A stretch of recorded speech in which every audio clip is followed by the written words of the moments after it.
Peter Lewis, welcome to the Running Effect podcast. How are you doing this afternoon? A privilege to say those words. Been waiting for this one. I'm doing amazing. Thanks for having me, Dom. Let's start out with this. I have no clue what direction God will take this conversation, but we'll just start here and flow with the Spirit. If someone walked up to you on the street and they asked, "What's your purpose in life?" what would you respond with? Wow, just a nice, easy layup to start it. It was between Man, that and what's your favorite color? wow. Well, if someone was on the street and asked me what is my purpose in life, um, I would say I was created to reflect the image of God. That is my purpose. I want people when they look at me to see Him. That's my life's aim. Very basic question to start out off of that, but I'm curious to hear your thoughts on this. Why live for more, and why do you personally live for more? And can you I know this is a good part of your testimony, but however you feel called to share, however much, I know you weren't living for more at a period of time. And so you can speak to the aspect of being in a place where you didn't feel fulfilled and then living for more, and what that's done for you. Can you speak to that and speak directly to the listener of how trying to reflect the image of Jesus, of Christ, has changed your life? Yeah, I grew up as a little boy in Texas, and I wanted to be a professional soccer player. And that was my dream and my passion. I grew up in a Christian home, a wonderful Christian home, a mom and dad who not only loved God, but really lived what it looked like to follow Him. So I had a wonderful example in them. But as anyone knows, just because you have Christian parents doesn't mean that you know God or that you have your own relationship with Him. And so I, as a little boy, began to just create narratives of what I thought God was like. I thought He was very impatient with me, always frustrated, always disappointed with me. And that was of no one's doing, but just I think the general consensus is ever since the beginning, mankind has been trying to find God, and the vision of who He is has been darkened. We can't see Him that well, and so when you can't see God that well, the only real choice is to live for yourself.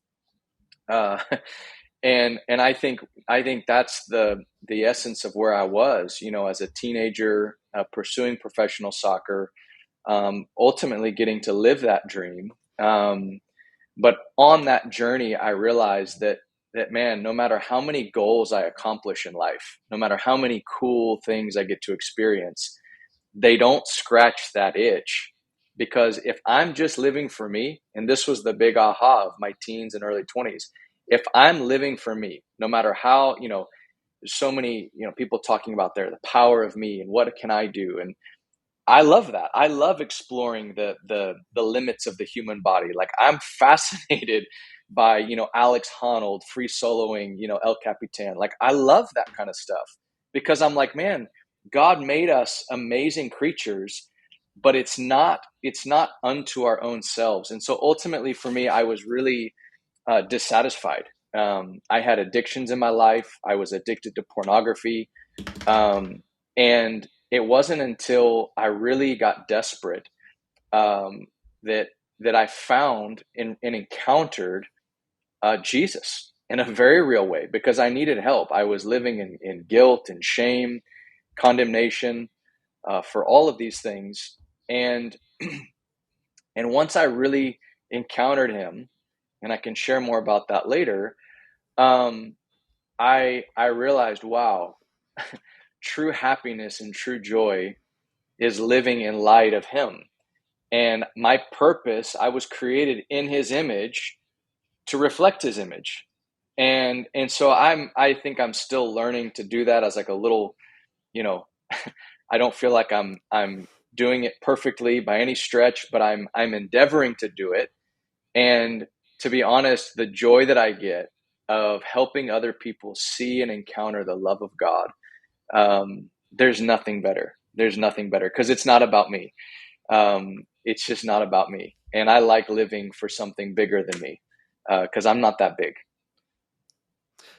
I think people who don't know your story listening today, hearing what you just said there, might have an assumption in their head that you ultimately didn't achieve those goals, and that's why you didn't find fulfillment from worldly things. But you were quite the stud at every level. Growing up playing soccer, you had that dream of going professional. Then you played in high school at a high school called Lake Highlands. You lettered all 4 years there, tons of accomplishments I could read off all day. Then you went on to play D1 at Coastal Carolina University. Then you went on to play professional soccer. So you're a guy that's checked every box, every metric. Can you speak to the aspect that I think every human being has of you always want more? It's like, even if you're a professional soccer player and you make it to that point, I'm sure you can speak to this. You know, you want Mm. X amount of goals per game per season. You want X sponsorship. You want this news outlet to say your name or to have you on.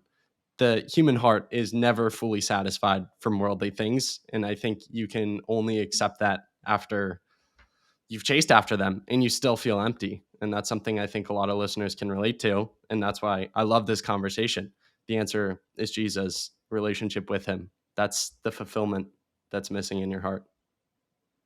Yeah, it sounds so cliche to say that because, it's like, oh, yeah, it's Jesus and he satisfies you. But to your point, when I was single, I thought, well, when I get married, now I'm going to be happy. And then when I got married, I was like, well, when I have kids, I didn't know if I was going to be able to have kids, just whatever. I just had the fear maybe that I wouldn't be able to have kids. And so then I have 5 kids now, if anyone can believe that. And I was like, and all of those things are gifts. They're good gifts. They're wonderful. Playing professional soccer was a wonderful gift. But you experience those things, these good gifts from God. And I realized they were meant to point me towards him. They weren't meant to make me just feel good about myself and look at what I've accomplished. And so, yeah, I think it comes through experience of getting to taste of what the world would call success, what the world would call, I'm a happily married man of 17 years with 5 children. I lived a wonderful life in professional sports. I have no regrets.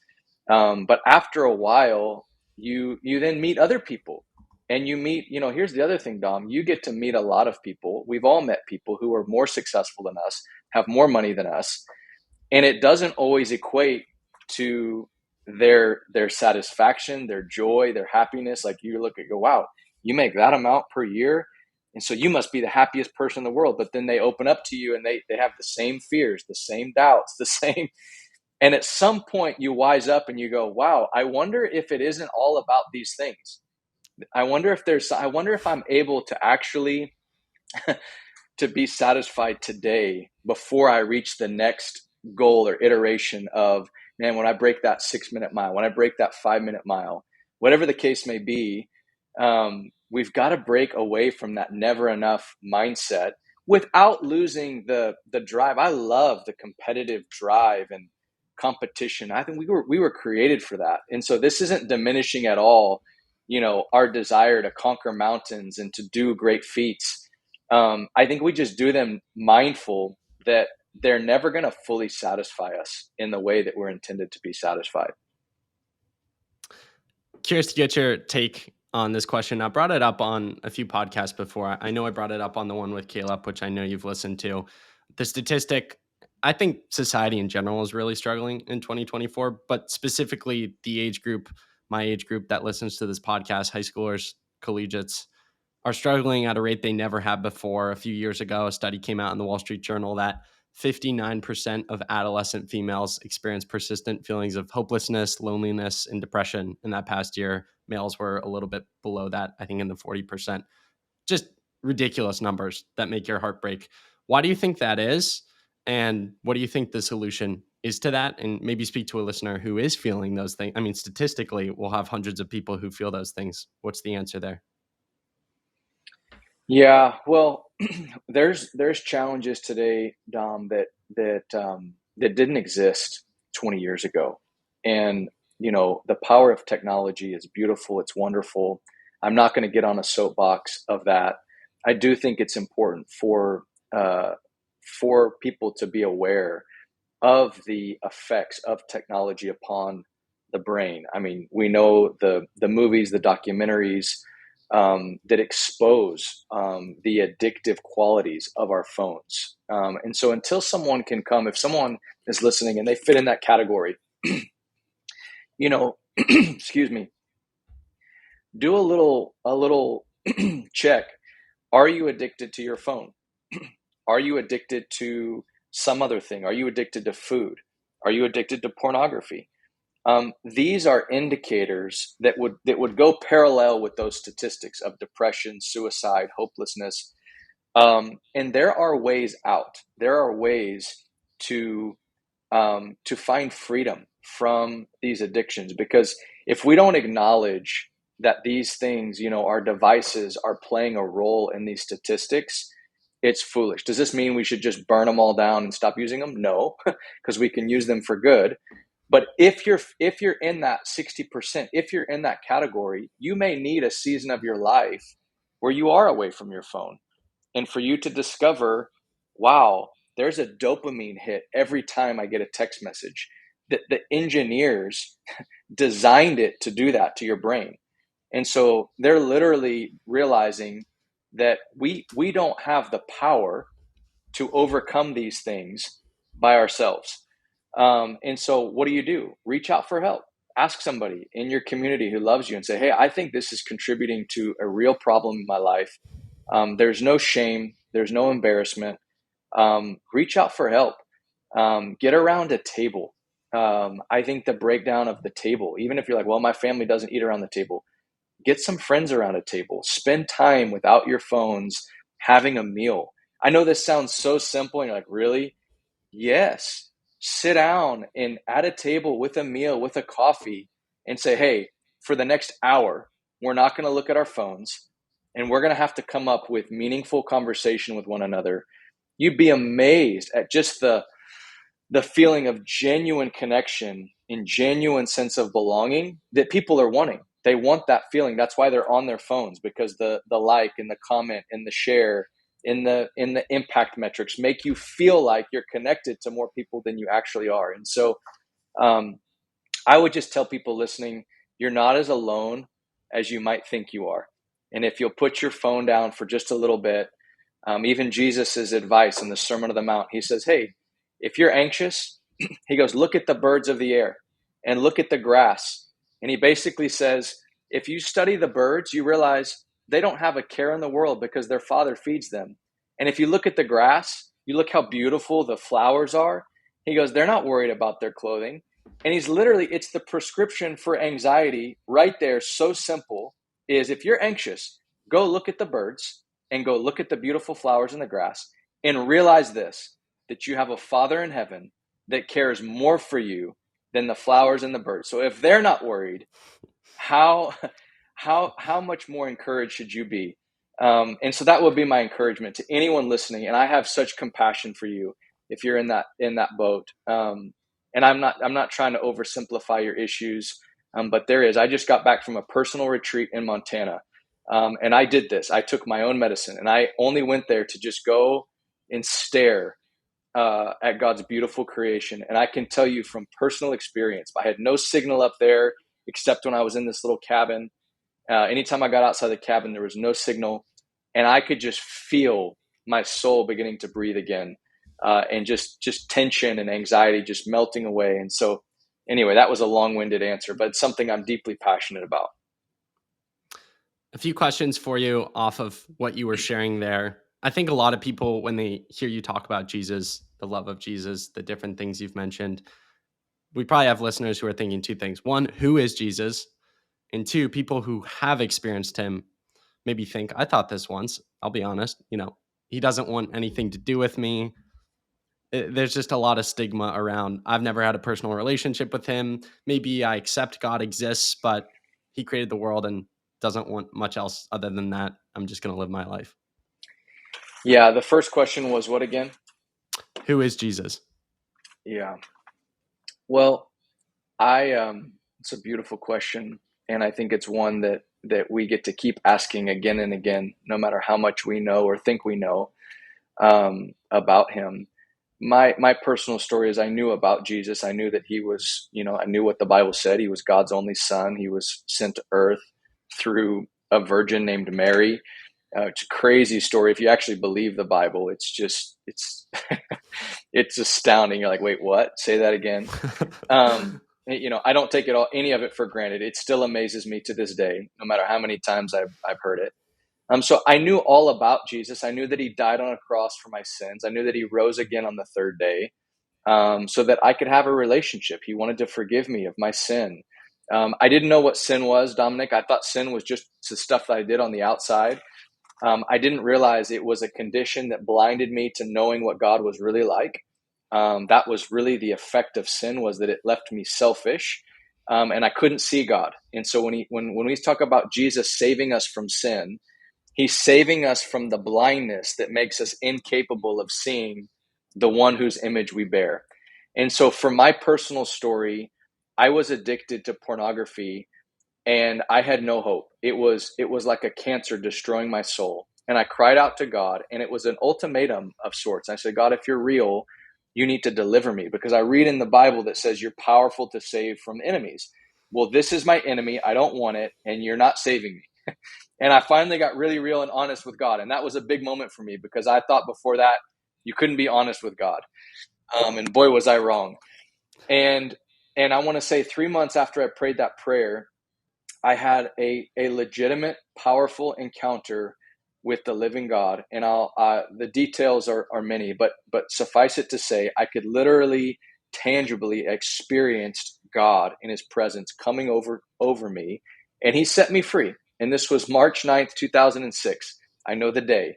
And I met God. And I realized that he knew me by name. He heard my prayers, and that he's real, and that I didn't have to be a victim of addiction. And so, for those of you listening and you think, well, I don't believe in God, or I experienced some bad stuff in the church, and I experienced some, hurt from the church, because there's a lot of that out there too. Or people thinking, I don't think God wants to do anything to do with me.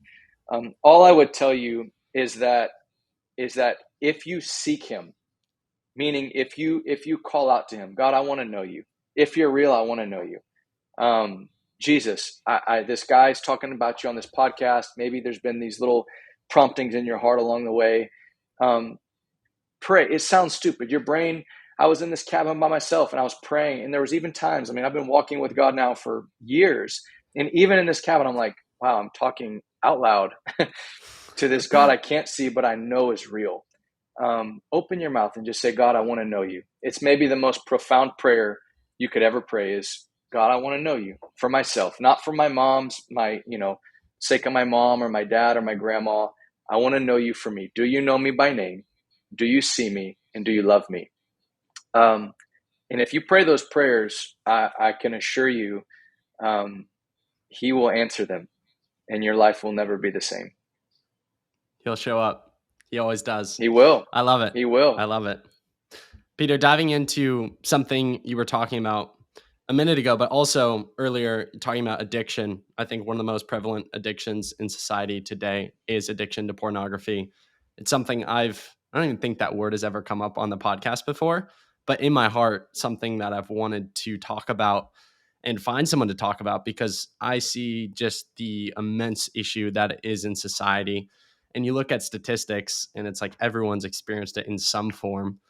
I think I looked up today, the average age that someone's exposed to it is 12, which is heartbreaking. Wow. I've never publicly stated this, but I think that was when I was around that age exposed to it. Mm-hmm. And then there's also the other sentiment that I laugh at. I probably shouldn't, but 90% of men, I think, have watch it, and then they or have seen it, and then they say, this is what I laugh at, the other 10% are lying. Basically everyone's seen it at some point. And Yeah. it affects your life in such a real, tangible way, in so many ways, from relationships to your sports to your classwork. Can you speak to your own battle with it? I know you shared your testimony a little bit, and also just speak to the people listening today who are addicted, how to overcome it. Because I've talked to so many guys in my life who come to me and they just don't even know where to start. They've tried, they want to quit, but they just keep failing and they beat themselves up about it. Yeah, it is. It is definitely the pandemic that few people are talking about, and I don't think we fully understand the consequences. of pornography upon not just the man, but upon women. And because it skews men's view of women and it objectifies them and it paints them in a light that they were never meant to be painted with. And the this trends all the way towards, I've got friends that are in the sex trafficking industry, and they're actually rescuing girls, young girls and women from being trafficked for their bodies. And when you understand that pornography is the gateway drug for sex trafficking, it all of a sudden puts this in this different light, right? Because when I was in ninth grade, I was exposed to it. And it was sort of this thing of like, oh, this isn't hurting anyone, right? Like, this is just my own, whatever, in my own room or my own, the internet. Oh my gosh, and there can be this lie that, well, this isn't hurting anyone. But it actually is, because a lot of the women that are doing those things are being trafficked. You're literally you're you're you're engaging on someone else's slavery, and they're not free and they're in bondage. And so now you're partaking and you're supporting something. And so that's the sobering reality of it. Not to whatever. There's no shame, and the reality is, most people, most men that are engaged in pornography in some form or fashion, um, there's shame associated. There's an awareness of, I shouldn't be doing this. A lot of men in marriage, obviously, it's essentially you're cheating on your wife in a sense, because you're not, in a sense, you are.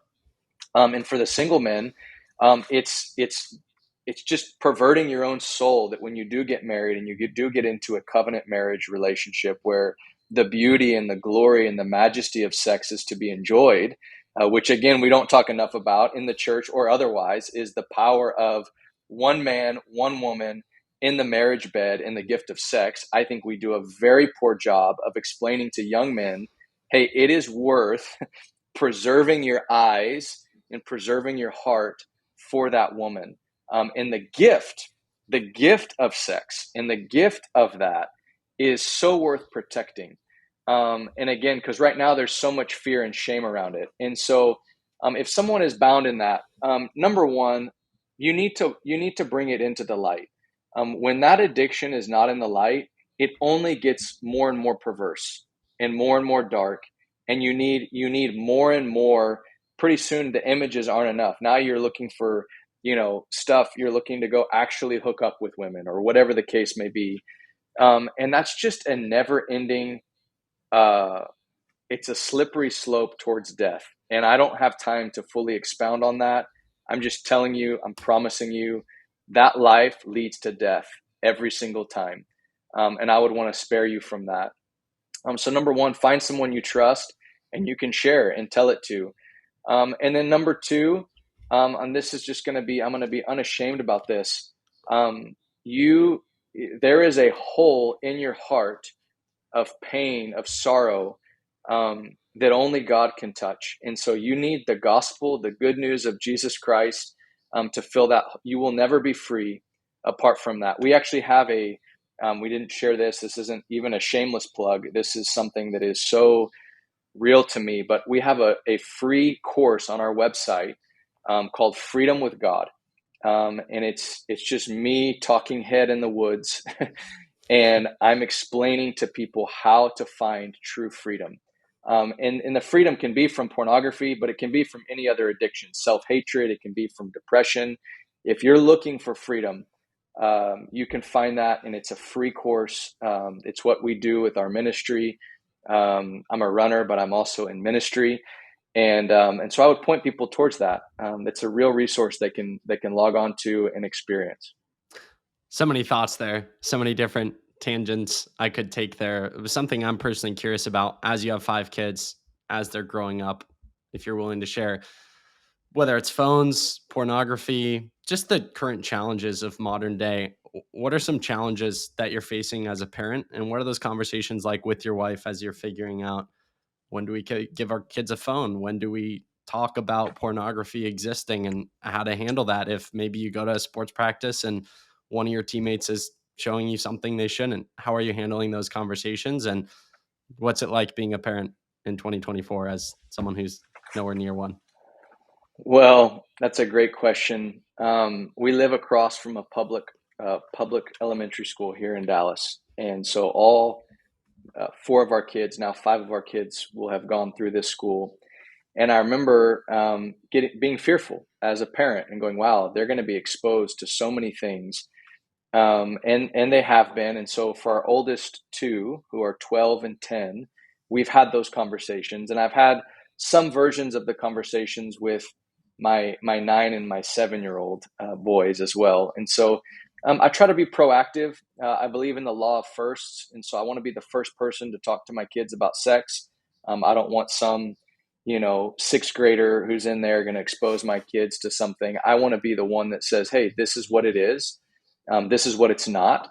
There's no shame in this." And I want to create an open dialogue with my kids that if something were to happen, and my kids have had things happen, and they've seen things, and we've gotten the chance to talk about them. Because to me, as a parent, the scariest thing is my kids not being open and being afraid to talk to me about what's going on in their life. And so I try to create a safe place for them to do that. And then number two, um, I I'm like I don't like living on defense, Dom, and I think too many of us right now are living on defense of, wow, what's my kids are going to get exposed to these bad things. And I'm like, you know what? My kids, God gave me kids, and he knew the age that they would live in. And like, I'm not going to raise them to be afraid of what they may see in the world, or darkness, or evil. I'm going to raise them to be children of light who spread love, who spread joy, kindness, in every area. And so I'm intentional about blessing my kids and telling them, "Hey, you're going to meet people that are like this, and you may see this in school, but guess what? You have an opportunity to go find the person sitting by themselves, to go find the troubled kid, and to bless them, to be kind to them, to share with them, and teaching them from a young age, even before they personally know God, the joy and benefit of living for other people and being a light in the world." And that's been amazing to see the fruit of those little conversations on their way to school. "Hey, remember, you're a light. Shine today. Be kind today," and setting them on offense. Because you can't control what they see and what they experience, or you can try, but it's a miserable. As a parent, there's just too much out there. So you got to prepare them to deal with it. And that's what we're trying to do. And I don't, we're obviously not doing it perfectly, but we're trying our best, man. First thought there was incredible father. And then I thought of a podcast. I think it was the first one I heard from you, which is titled "The Gospel Plus Your Pain." I can link it in the show notes. Would so recommend it for people to listen to. And I was thinking, you're a great father. And then I was thinking, I'm sure there are a lot of people listening who wished their dad had those conversations with them growing up, wished they were more prepared. And I think there's a lot of hurt specifically from our earthly parents. And that kind of led in my head to other thoughts of, well, if it's not from earthly parents, probably from sibling or an aunt, uncle, grandpa, grandma, or even non-people related things. We all have trauma and hurt and pain. You talked a lot about those subjects in this podcast. So just in nugget form for this podcast, how should people deal with their pain and their hurt, whether it's with someone or something else? Yeah, don't ignore pain. That would be the first thing I say. You know, there's a difference between kind of pushing through the pain like we do in sports, which is really healthy, which I love that episode you did. I think her name was Shannon. Was amazing. Just insights. You should link that one too, in terms of pain, what happens when you're running, and the neurological response.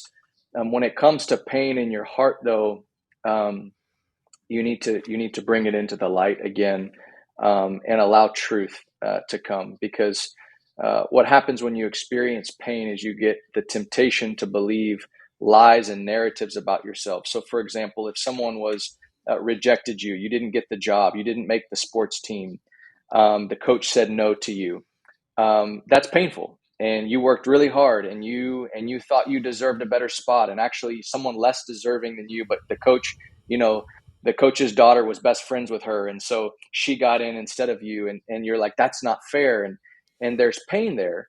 And And that pain is what we experience as an injustice. And if you're not careful in those moments of pain, you can be tempted to believe lies about yourself. Well, maybe you're just not wanted. Maybe you're not actually desirable. Maybe you're not actually talented. And that's, if you don't deal with pain, the real issue in the long run is you create this scar tissue of lies and persona about yourself. It's just going to make the next 3, 4, 5 years of your life until you deal with that really challenging. And so do not allow pain, rejection, injustice to define you. Entrust it to God, and trust it to people that can speak into your life, find healing for your pain, and be willing to move on and move through it. I mentioned earlier you went to high school at Lake Highlands, stud soccer player, probably like the guy there, super good soccer player. I'm curious, Peter Lewis today, 40 years old, recently turned 40. Happy birthday. We'll talk about that later in this conversation, what you did for your birthday party as it relates to running. If 40-year-old Peter Lewis could go back, have coffee or whatever senior year of high school Peter Lewis drink of choice was, what would be some things you would talk about to him, have in that conversation?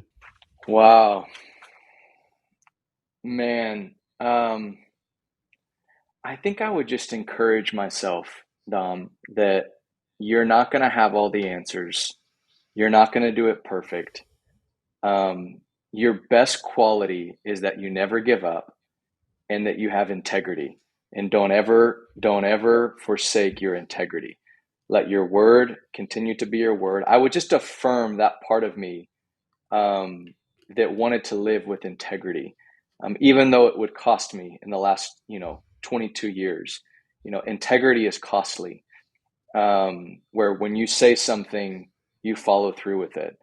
When you represent something to someone, you're the same in private. The way that you're known on the outside, the closest people know you that way as well. That's very costly.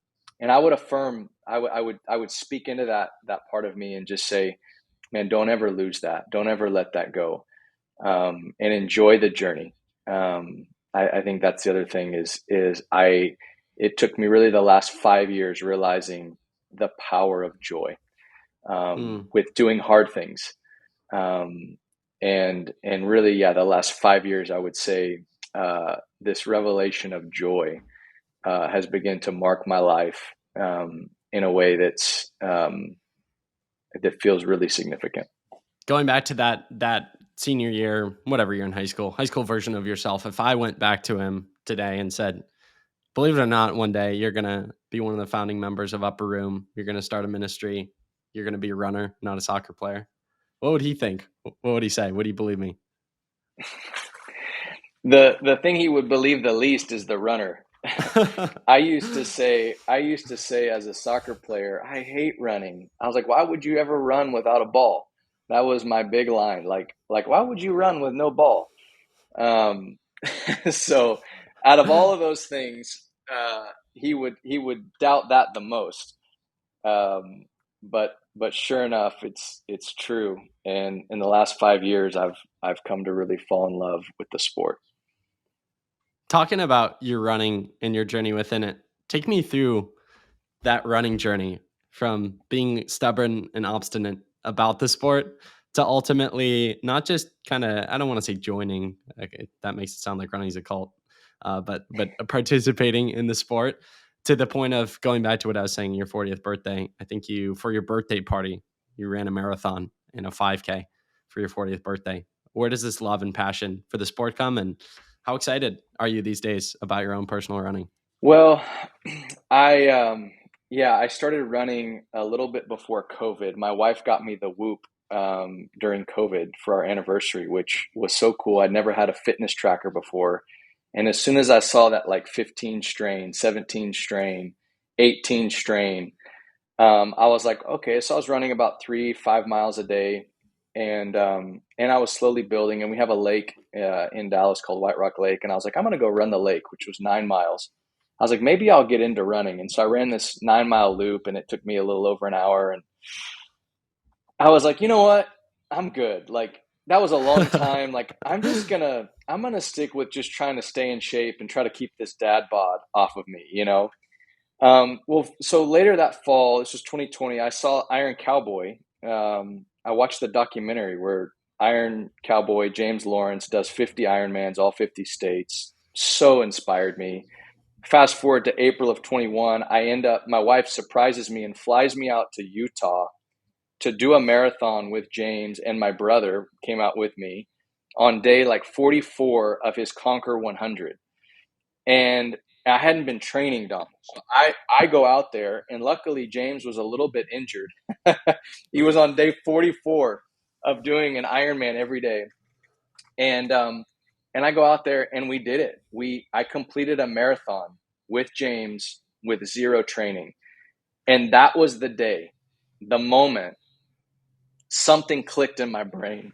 And I thought, if I'm able to basically cover 26.2 miles on my feet without training, and I definitely paid for it the next week. I was like, what could I do if I actually trained and I applied myself?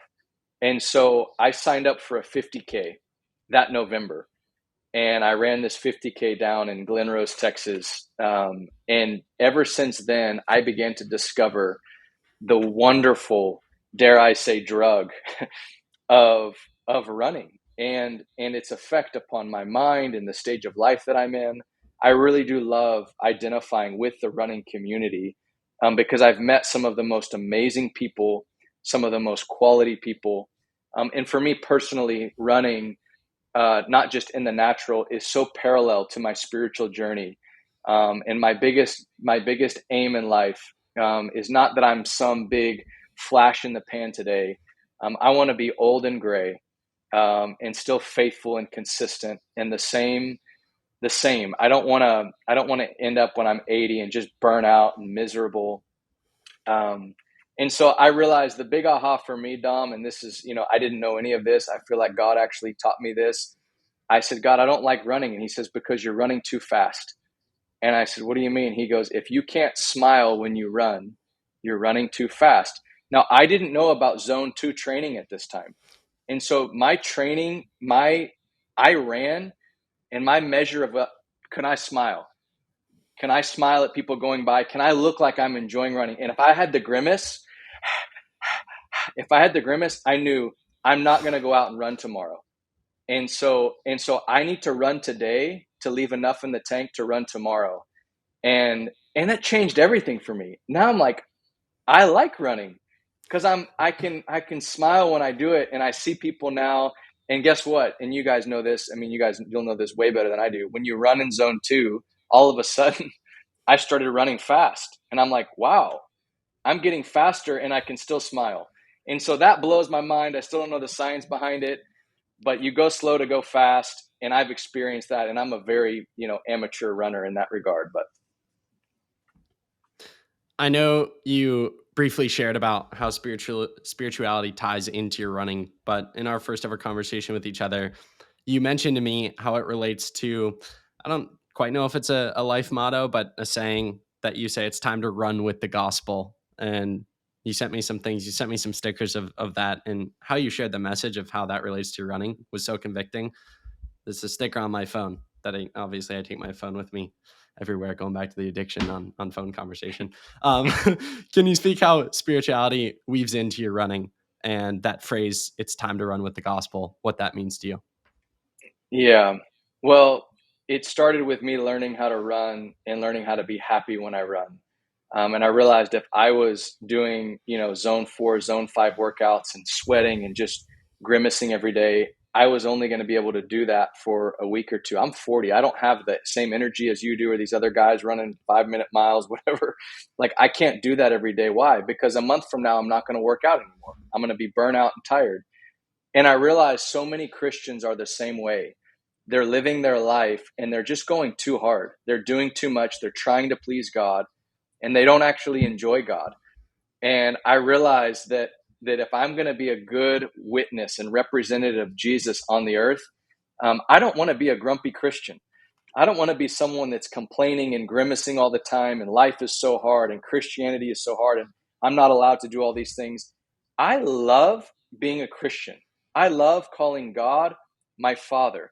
And so to me, running with the gospel looks like living my faith with such a joy and a life that people go, man, what are you drinking? Who's your spice? Is it Tailwind? Is it, what are you taking in? And I get to gladly tell them, it's the love of God. It's the grace of God. This thing is not what you see on the headlines of these people falling and all this stuff. The Christian life is the greatest privilege, the greatest joy. And so I want to inspire people who say, hey, I follow Jesus. I want to make an impact for him. And even people who don't yet follow him, I want to intrigue them. I want to be an example of a Christian leader who, wow, he actually enjoys it. He's not burnt out. He's not crusty and angry. There's things that grieve me, things that make me sad. It's not all fun and games. There is a sobriety to what I do. But man, there's so much joy. And so that's, to me, the parallel journey is, I'm so grateful to even have the ability to run, to have legs that work, to have breath in my lungs. I thank God every day. One of the ways I thank him and worship him is I go on a run. It's my thank you to God for my health. A few responses ago, you shared joy has become a prevalent thing in your life that you've practiced, tried to practice more and more over the past 5 years, I think you said. And then just now you were talking about running with the gospel, the joy, running slow enough so that you can smile. Tying this to a question I want to ask you, I was in Seattle last week for a meet called Brooks PR. Brooks puts on this massive invitational for like the fastest 10 kids of each age group. And they all race each other. Big deal.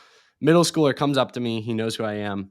And he just was asking, just very open, very vulnerable, talked about how running's not fun for him anymore, has a ton of pre-race anxiety, which is more common than I think people realize. And just, I could tell, does not enjoy the sport. As I started to ask him questions and try to help and direct him, it seemed like a lot of it was his parents forcing it upon him. And I mean, these kids are fast. Like he was in middle school, but by all means, he's going to go D1 one day. What would you say to someone listening who, I mean, the people who listen to this podcast are so serious. They're probably really good at the sport. But I mean, I felt this way this spring. I shared this with you. When you're really good at something and you've done it your entire life and you get constant positive affirmation for being that guy or that girl that's really fast, really accomplished, you feel an obligation to do the thing, even if you aren't enjoying it, even if you're grimacing through the runs, even if in the back of your head, you're just miserable all the time. Can you speak to the aspect of, like, I think you said this on our call, like, don't run if you can't smile during it. And that really struck me. What would you say to that kid? What would you have said to him? Pre-race anxiety, not enjoying it, forced upon by parents, and just in general, people who aren't enjoying the sport right now. Like, I think it's okay to take a step back. Life is not your running. Yeah, I think it's important. This is a nuanced conversation, right? Because as you have experienced and as I experienced, there is pain. There is seasons when if you're going to accomplish something great and you're called to that, it's not all going to be fun. You may go through months of like, man, this is a beatdown, but then only to experience a harvest of a performance 3 months later and you find that love and that joy again. Right. However, if you're never getting those, what I call those harvest runs, where, okay, you've been plowing, you've been sowing, and then all of a sudden you get one of those runs, one of those performances that brings that smile, that spark back. If you're never having that, you need to slow down.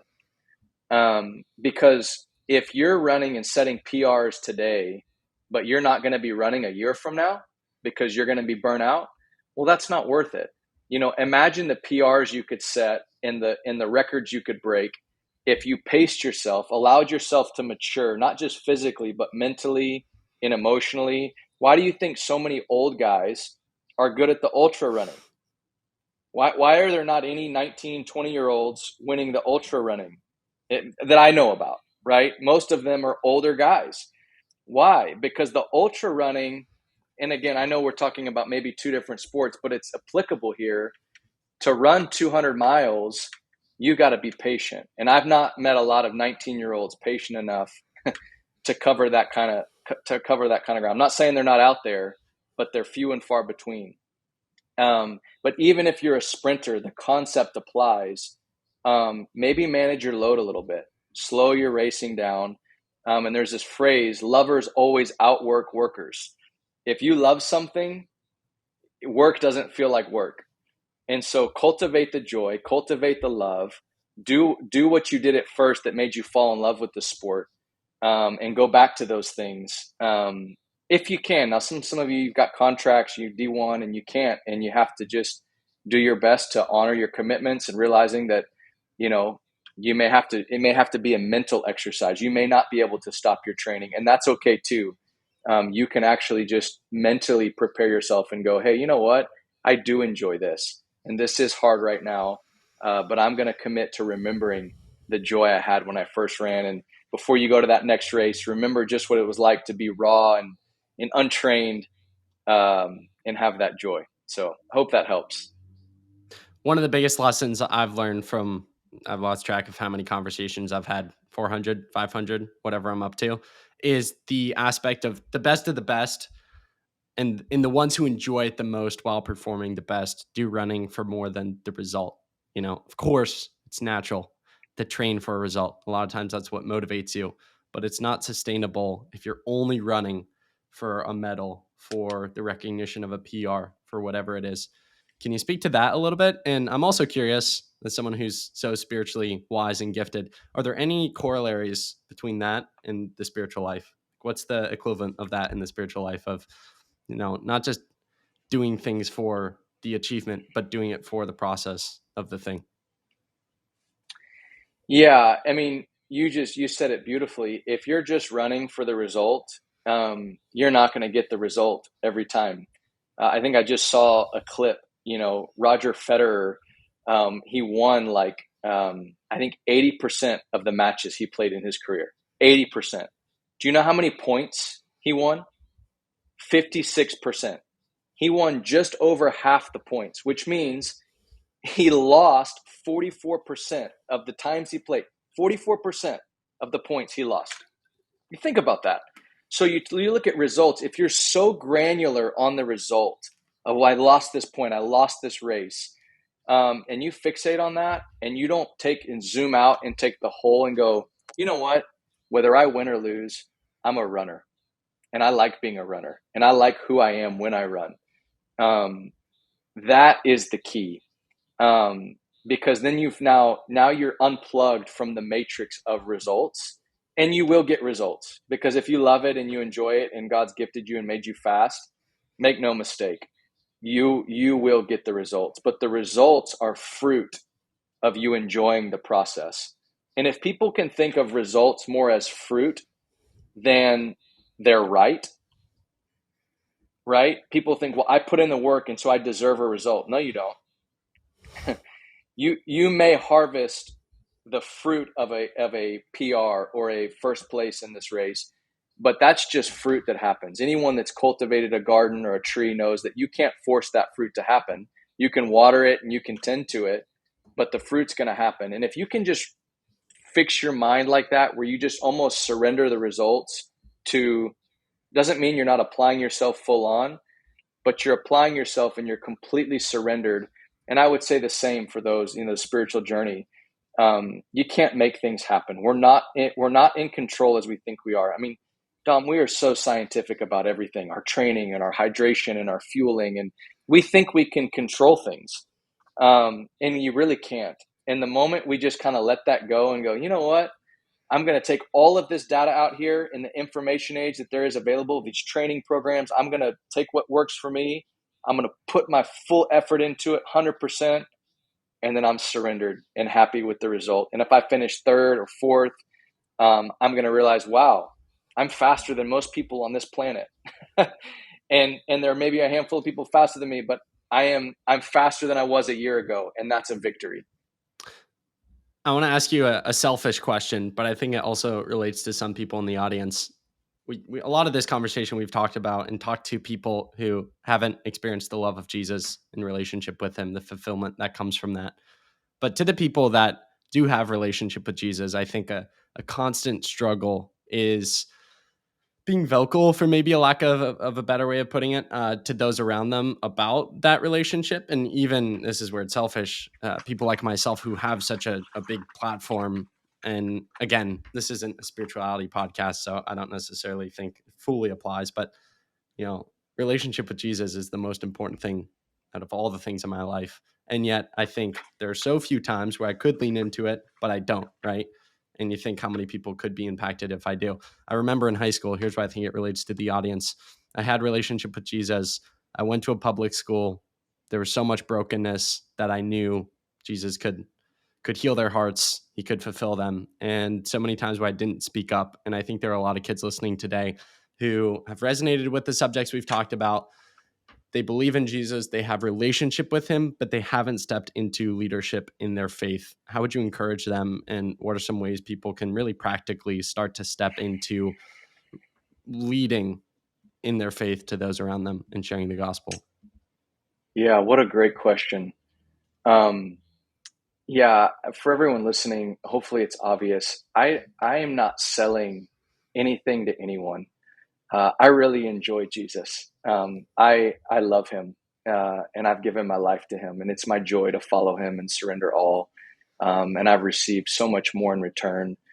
I liken it to, if you've ever been on like a hot summer day and you see someone eating like a cold peach, and they're eating that thing, and you're like, wow. And they're just enjoying it. They didn't say anything to you. You're in their presence, and the juice is dripping down. And you're like, I wasn't even hungry for a peach, but I want a peach right now. That to me is the best example of being a leader and being vocal in your faith. When someone goes, where can I have a peach? Our relationship with God should produce such a joy and an enjoyment and a peace upon us that the world says, what are you eating on? What is that? We should provoke them with our joy, with our countenance, with our peace. It's not like our life is all peachy. It means Dom's going through a trial, and yet everyone knows, wow, you're going through this trial, and yet you still have peace. What are you eating?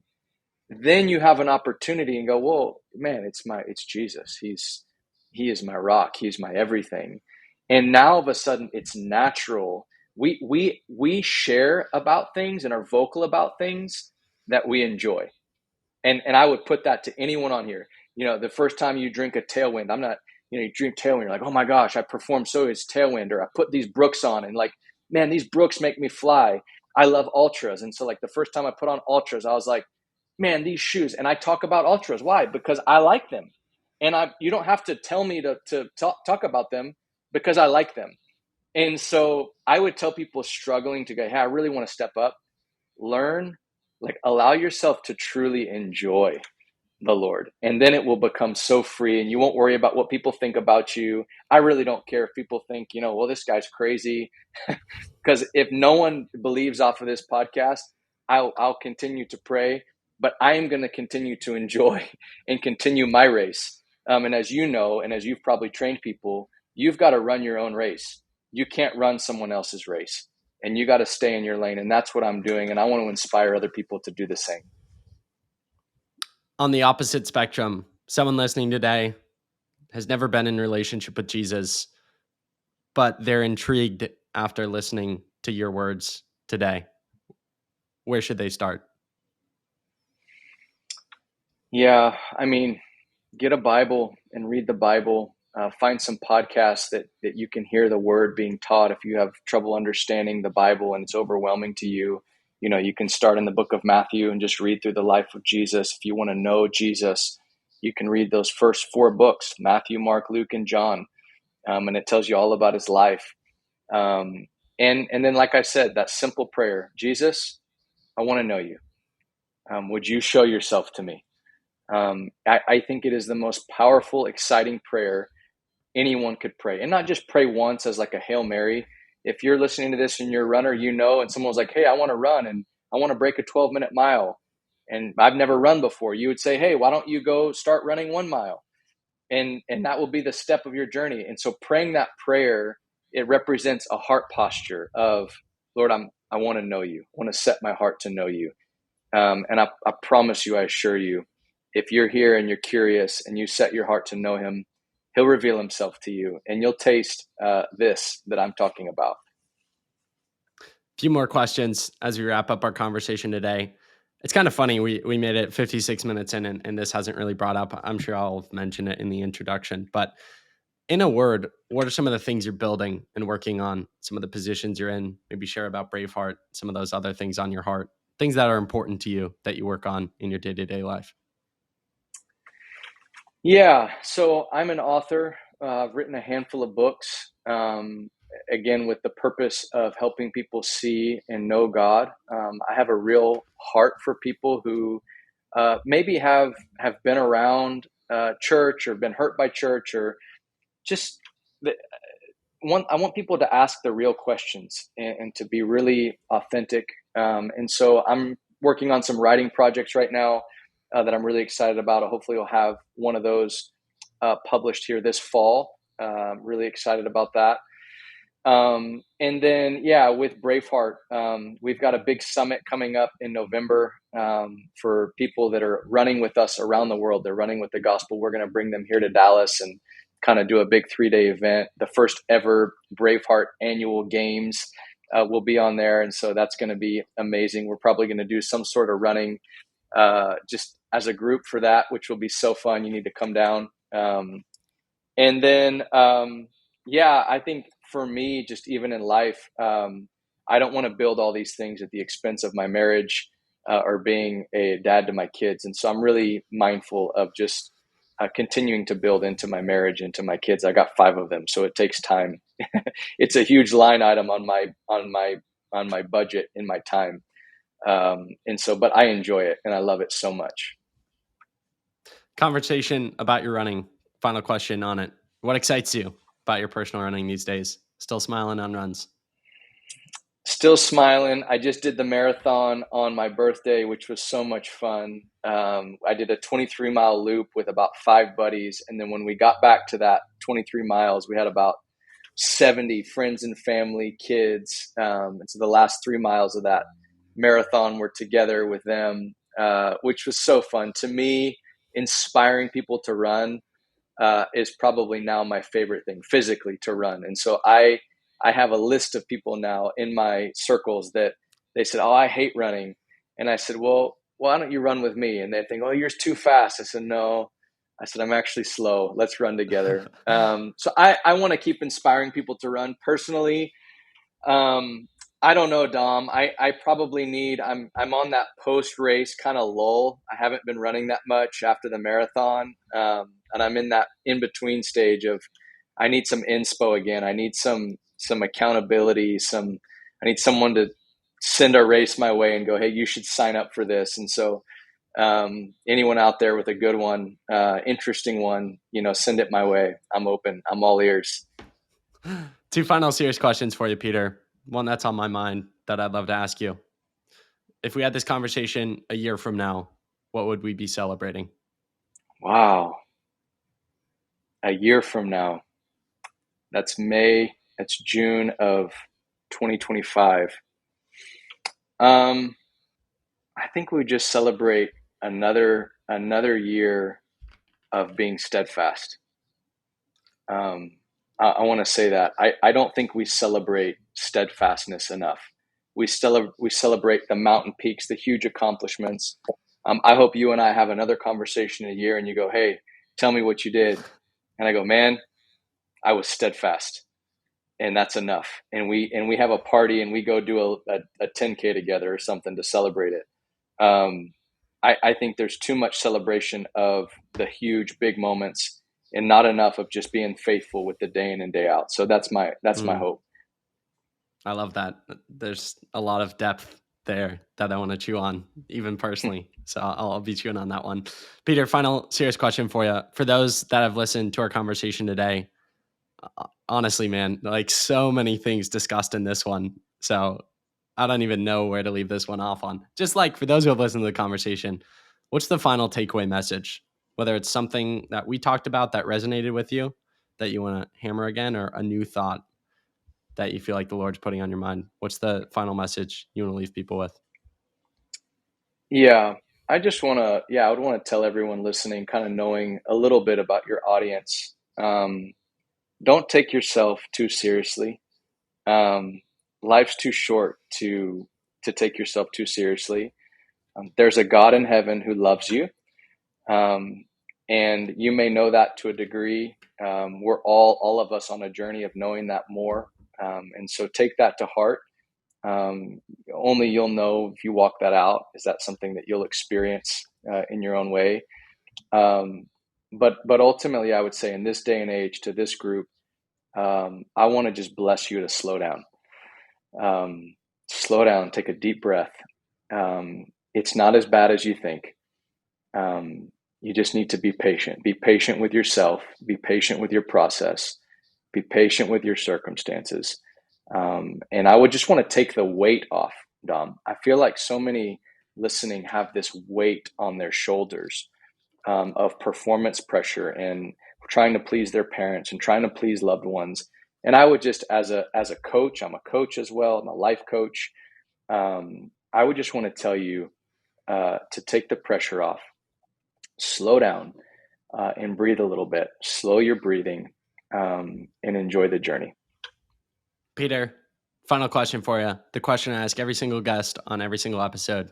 If you had Gordon Ramsay coming over to your house for dinner, what would you choose to make for him?